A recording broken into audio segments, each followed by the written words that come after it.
저 손학규는 오늘 대한민국 제20대 대통령 선거에 출마합니다. 손학규 전 바른미래당 대표도 출마를 선언했습니다. 이번이 네 번째 도전입니다. 누가 덜 나쁜 놈인가? 제왕적 대통령제를 폐지할 대통령이 되겠습니다. 예, 20대 대선 이제 100일도 채 남지 않았습니다. 그런데 어제 새로운 대선 후보가 등장했죠. 민주당 대표를 2번 지내고 바른미래당 대표, 민생당 대표 지냈고요. 대권 도전도 3번 경험한 바로 손학규 전 대표입니다. 대통령병에 걸렸나? 미쳤나? 온갖 야유 다 받겠다. 하지만 그냥 두고 볼 수만은 없었다. 어제 출마 선언에서 이런 말을 했습니다. 그냥 두고 볼 수만은 없었던 이유가 뭔지 지금부터 직접 들어보죠. 무소속입니다. 손학규 대선 예비후보 어서 오십시오. 예, 안녕하십니까. 정말 오랜만에 뵙습니다. 네네. 아니 저희 오랜만에 인터뷰를 하는데 그 주제가 대선 출마가 될 줄은 몰랐어요. 솔직히 말씀드려서 몰랐어요. 저도. 네네. 어떻게 언제부터 이렇게 준비를 하셨습니까? 대통령 준비는 한 15년 됐죠. 아니 이번 20대 대선 준비, 20대 대선 결심. 좀 아까 제 경력을 말씀하시면서 네. 민주당 대표를 2번 했고 바른미래당 대표, 그다음 민생당 대표인데 민생당 대표는 한 일이 없고요. 대표는 아닙니까? 예, 예. 어제 탈당계 제출하셨죠. 네네. 예, 예. 제가 그 바른미래당 선거대책위원장 처음에 이제 민생당의 총선을 대책위원장을 하고 끝나고 나서는 네네. 놀았습니다. 아, 그래 노셨어요? 완전히 놀았습니다. 완전. 산에 다니고 책 보고 또 친구들하고 막걸리 먹고 또 제가 골프를 한 17년인가를 안 쳤었어요. 예, 예. 네, 완전히 골프채도 없애버리고. 근데 저희 형이 뭐 좀 운동이나 해라 그래 골프채를 하나 줘서 예. 뭐 친구들하고 골프도 치고. 골프 치러 다니고. 정치를 다시 할 사람이 골프를 다시 하겠습니까? 그렇죠. 전혀 버렸죠. 요 근래에 와서 야 이거 대선이 이렇게 돼가는데 손 대표가 정치 어른으로 좀 나서야 될 거 아니냐. 뭐 말이라도 해야 될 거 아니냐. 뭐 한 귀로 듣고 한 귀로 흘렸습니다. 그조차도 처음에. 그런데 최근에 대선이 진행되는 모습을 보면서 예. 또 한 가지는 아니 대통령 선거인데 권력 구조에 대한 담론이 전혀 없어요. 이번 대선에서 개헌 얘기 들어보셨습니까? 아니요. 아직까지는 뭐 화두로 나오지 않은 것 같습니다. 어떤 대선이건 우리나라 권력 구조 개헌에 대한 얘기가 있었는데 문재인 대통령도 개헌 얘기를 했고요. 그랬었죠. 근데 전혀 그런 게 없어요. 근데 우리나라가 대통령제 폐해가 점점 더 심해지고 있습니다. 예, 예. 모든 걸 청와대가 쥐고 있고 모든 인사를 청와대가 하고 예. 뭐 중앙부처의 국장까지도 하고 산하기관 공사에 사회이사까지도 청와대가 인사를 한다고 그래요. 이른바 제왕적 대통령제 이렇게 얘기하죠. 그런 데 대한 반성과 담론이 전혀 없어서 이건 안 되겠다. 제가 3년 전에 단식을 열흘 했죠. 예, 예. 연동형 비례대표제를 얻기 위한 것이었다고 그러지만 연동형 비례대표제 그 자체가 아니고 우리나라 권력 구조가 대통령제로 끝까지 가면 우리는 지금은 국운 상승의 기회가 있어서 잘 되지만 네. 어느 순간부터 꼬꾸라질 수 있다.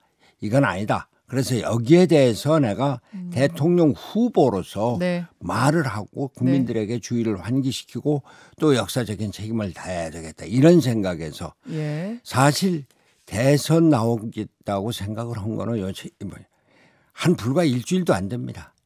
일주일도 안 되셨다고요? 그리고 구체적으로 예. 주변과 상의를 하고 예. 우리나라 어른들께 가서 말씀드린 게 사나흘밖에 안 됩니다.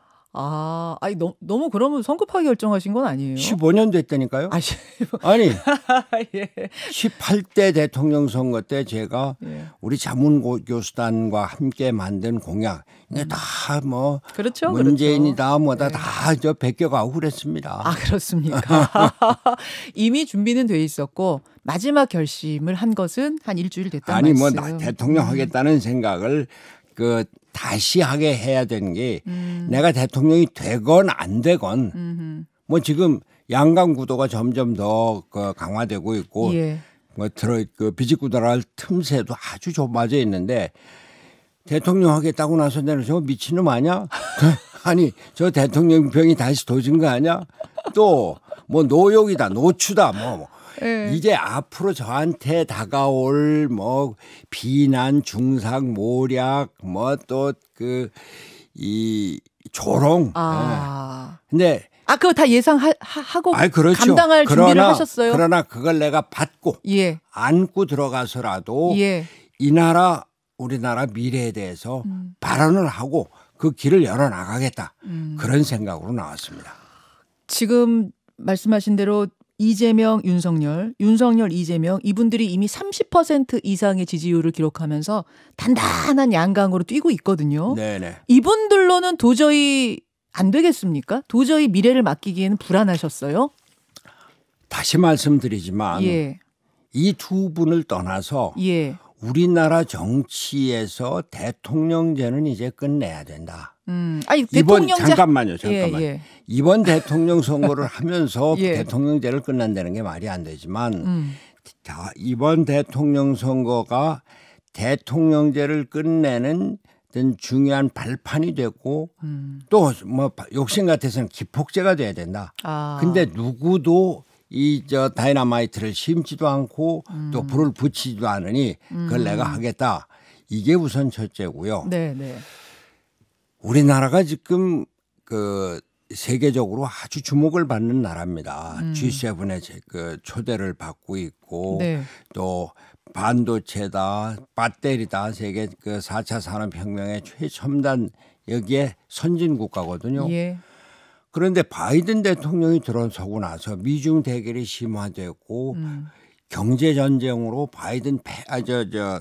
반도체 패권 전쟁으로까지 가고 있죠. 예, 가고 있으면서 앞으로 우리나라가 어떻게 될지 모릅니다.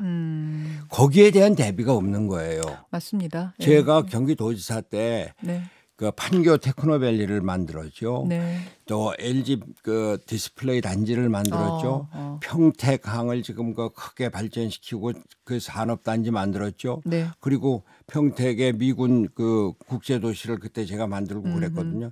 이런 데 대한 국가적인 비전을 이 대통령 후보들한테서 찾아볼 수가 없는 겁니다. 우리 손학규 대표께서 정말 하고 싶으셨던 말씀이 많았다는 느낌이 들어요. 제가 인터뷰를 여러 번 했는데 이번처럼 굉장히 이렇게 모든 것을 쏟아내는 굉장히 속도감 있게 말씀하시는 걸 제가 처음 볼 정도로 담았던 말들, 속에 담았던 말들이 많으시구나 이 느낌이 드는데 근데 손 대표님 대통령제 폐지하고 나면 그럼 그 다음은 내각제 생각하시는 거예요? 의원 내각제? 저는 일본과 같은 네. 의원 내각제가 아니고 예. 독일과 같은 총리민주주의라고 얘기를 합니다. 대통령 없애고 제1당의 당수가 총리를 하면서 그렇죠. 나라를 이끌어가는. 그렇죠. 독일의 경우에는 선거 때 각 당이 총리 후보를 내세웁니다. 그렇죠. 그래서 총리 후보가 선거를 지휘해서 사실상 대통령의 권한을 갖는데 네. 그러나 총리를 결정하는 것은 의회고 또 모든 정책 결정은 의회가 하기 때문에 총리를 중심으로 한 의회 민주주의라고 말씀을 드려야지. 그냥 단지 내각제 그러면은 4.19 후에 장면 내각 5.16에 의해서 깨졌잖아. 일본 내각제 총리가 평균 임기가 1년이 되지 않고 네. 정치가 불안하잖아. 이런 생각만 하기 때문에 내각제라는 표현은 좀 조심스럽고 총리를 중심으로 해서 의회가 정책 결정의 중심이 되는 그러니까 대통령이 모든 것을 결정하고 의회는 그 하수인이 되고 우리나라 같이 사법부도 대통령의 하수고 감사원도 하수고 그래서 모든 권력이 무한적으로 집중이 돼서 네. 제왕적 대통령이 되는 그러면은 대통령이 안 되면 완전히 아무것도 없거든요. 그렇죠. 그러니까 정치인은 그냥 대통령 되기 위한 싸움밖에 안 되는 거예요. 알겠습니다. 그 부분을 반드시 고쳐야겠다는 사명감으로 나오셨는데 그럼 대통령이 이제 되셔야지 그 꿈을 펼치실 그렇죠. 수 있는 거 아니겠습니까? 예. 다른 경쟁 상대들도 좀 보고 계실 텐데요. 이재명 후보부터 보겠습니다. 이재명은 합니다. 이런 슬로건 걸고 시장 지사의 행정 경험 또 사이다 같은 개혁성 강조하면서 달리고 있습니다. 근데 굉장히 박한 평가를 내리셨더라고요. 제가 사실 어제 예. 그 기자회견에서 이재명 윤석열 후보에 대한 평을 해달라. 예. 오늘은 내 얘기만 좀 하자 그랬습니다. 예. 사실은 제가 이재명 후보나 윤석열 후보에 대해서 이 자리에서도 말을 삼가고 싶습니다. 그런데 딱 한 가지만 하겠습니다. 한 가지만. 이재명 후보가 네. 내가 성남시장 잘했고 경기도지사 잘해서 그 실적을 보고 나를 국민들이 후보로 뽑았다 그러는데 제가 경기도지사를 해본 사람입니다. 예. 그분이 경기도지사로 뭘 했죠? 한번 말씀해 보세요. 대장동 이슈도 그분이 이제 대장동 굉장한 치적이라고 그건 말씀하셨던 대장동은 성남시장 때고 성남시장 비리의 때군요. 혼상이지만 그 후에 경기도도 뭘 기본소득 이런 청년소득 예? 이런 거 지급하고 이런 것들을 내세우지 않으셨나요? 글쎄 뭘 했는데? 예. 그러니까 청년소득 이런 거. 손학규 그러면은 저한테 뭐라고 하시지 말고 아니. 제가 기억나는 건 그런 것들. 글쎄 손학규 그럼 파주 디스플레이 단지 만들었지, 판교 테크노밸리 만들었지, 그 임진가에 가면 평화누리 만들었지, 또 평택항을 지금 3대 항으로 키웠지, 미군 그 도시 만들었지, 외자 유치 그렇게 많이 했지, 일자리 74만 개 만들었지, 그런 얘기들 하지 않습니까? 근데 이재명 후보가 내가 성남시장 때는 뭐 했는지 모르겠어요. 제가 경기도지사를 했으니까 경기도지사 실적을 갖고 우리 국민들이 나를 평가한다. 그런데 뭘 했느냐고 그래서 여쭤보는 거예요. 생각나는 게 없잖아요. 아니 그분도 뜯어보면은 일자리 이런 거 다 있지 않을까요? 일자리 얘기했으면 왜 그 선전 안 했겠어요? 알겠습니다. 아니 얘기하는 게 계곡 정비했다. 계곡 정비했다 그 얘기도 하시죠. 맞아요. 코로나 사태 때 신천지 공무원들 데려가서 신천지 소탕 이런 거. 또 청년 소득 했다. 예. 그게 도지사로서 실적입니까? 도지사로서 실적으로 내세울 만한 어떤 커다란 이슈는 아니라고. 그러니까 이분이 도지사로 하면서 정치만 했지 경기도가 대한민국 경제의 4분의 1 넘게 3분의 1 가깝게 차지하고 있어요. 첨단 산업이 거의 다 경기도에 있습니다. 삼성이 중심이 지금 충청도도 가 있지만 수원입니다. 그렇죠. 경제 발전과 과학기술 발전 또 우리나라 그 경쟁력의 발전에 대해서 경기도는 아주 국가적인 책임을 지고 있어요. 알겠습니다. 경기지사 하는 동안 내가 해봐서 아는데 이재명 지사는 정치만 했다. 그 말씀. 다른 말씀 드릴 게 있습니다만 일단 그 말씀만 드리겠습니다. 자, 윤석열 후보로 가보겠습니다. 한 말씀씩은 똑같이 하셔야 되니까요. 윤석열 후보는 이제 공정을 기치로 문재인 정부 심판론을 내세우면서 지금 높은 지지를 얻고 있는데 윤 후보에 대해서는 어떻게 평가하십니까? 제가 윤 후보에 대해서 개인적으로 많은 기대를 했습니다. 통이 크다, 사람이 좋다, 또 사람들 다 잘 받아들인다. 근데 그분이 출마 선언할 때 윤석열 사전에는 내로남불이 없습니다 그랬습니다. 이 양반도 대통령이 되면은 독선과 아집에서 벗어나지 못하겠구나. 저는 그분이 구체적으로 무엇을 했는지 증거를 갖고 있지는 않습니다. 그러나 검사 생활을 하면서 검찰총장으로 내 거 안 챙기고 내 사람 안 챙겼습니까? 또 나하고 가까운 사람이나 이런 사람들 봐주지 않았습니까? 근데 그분이 그 댓글 수사 같은 거 그런 거 하면서 좌천되기도 하고 이런 불이익도 많이 당하고. 좌천은 됐죠. 그러나 제가 지금 윤석열 후보가 고발 수사 사건으로 어려움을 겪고 또 상대방 이재명 후보는 대장동 사태로 했는데 그 대장동 사태 검찰이 윤석열 후보를 우리 검찰 출신으로 대통령 후보가 나왔다. 대통령 만들자 이런 생각들이 있을 텐데 왜 검찰에서 대장동 사태를 제대로 캐지 않지? 왜 고발 수사 사건을 저걸 그건 좀 이렇게 되는 것 같습니다만 그러면 자기 사람들이 있을 텐데 그리고 그 많은 검찰 중에 검찰의 정의, 윤석열이 그렇게 정의에 닿더라. 예. 그 대표자라면 말이죠. 근데 그런 게 없잖아요. 내가 얘기를 들어봤더니 네네. 윤석열 후보도 검사 때 예. 자기 사람 특수부 사람들만 챙겼다는 거예요. 그래서 검찰에서 그렇게 모든 검사가 윤석열 편은 아니다 이런 얘기예요. 나는 정의와 공정을 얘기하지만 예. 저는 앞으로 그러지 않겠습니다. 알겠습니다. 그리고 앞으로는 윤석열 사전에 내로남불이 없습니다. 이러고 하면은 좋아요. 근데 윤석열 사전에 내로남불 없다. 나는 오직 정의만 위해서 살았다. 편 안 들었다. 예. 저는 윤석열 후보가 지금은 얘기를 하진 않지만 예.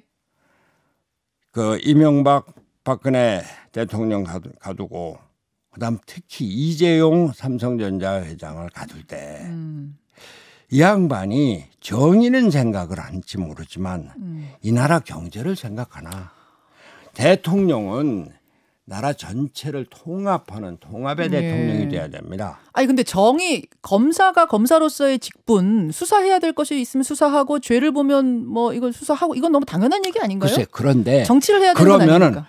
그 양반이 예. 그분이 그 검찰총장을 하면서 또는 검사로 있으면서 예. 모든 것을 정의의 깃대로 그 잣대로만 했느냐. 그것도 아니라고 보죠. 이게 아닌 것들이 얼마나 알겠습니다. 많겠느냐 이 얘기입니다. 아니 다른 후보 평가 조금 하시겠다고 하더니 길게 하셨어요. 아니 난 그런 말하기 한 시간이 가지씩만 다 갔어요. 얘기를 한 겁니다. 한 가지씩만. 알겠습니다. 이제 30초 남았습니다. 마지막으로 손학규 후보의 이 점을 봐달라 끝 말씀해 주시죠. 저는 국민 통합의 대통령이 되겠습니다. 우리나라가 이렇게 극단적인 분열, 갈등, 뭐 이 싸움의 정치 이거 끝내야 됩니다. 예. 그리고 우리나라가 이것을 위해서 대통령이 그리고 선진 경제를 향한 그런 그 어떤 그 국가적인 지원을 하겠고 그다음에 이런 것을 위해서 장기적으로 대통령제가 이제 폐지되고 총리를 중심으로 의회 중심의 정치가 돼야 된다. 예. 그 세 가지를 말씀드립니다. 구조에 대한 이야기 하셨고 무엇보다 사회가 통합돼야 네, 한다. 네. 그래서 나는 두려움 없이 대선에 출마하게 됐다. 이런 말씀입니다. 손학규 후보님 앞으로 선의의 경쟁 관심 있게 지켜보겠습니다. 오늘 고맙습니다. 감사합니다. 김현정의 뉴스쇼는 청취자 여러분의 참여로 이루어집니다. 트위터, 페이스북, 레인보우 게시판 그리고 단문 50원, 장문 100원의 유료 문자 샵 1212, 우물정 1212 통해 참여하실 수 있습니다. 김현정의 뉴스쇼 여러분과 함께 만듭니다.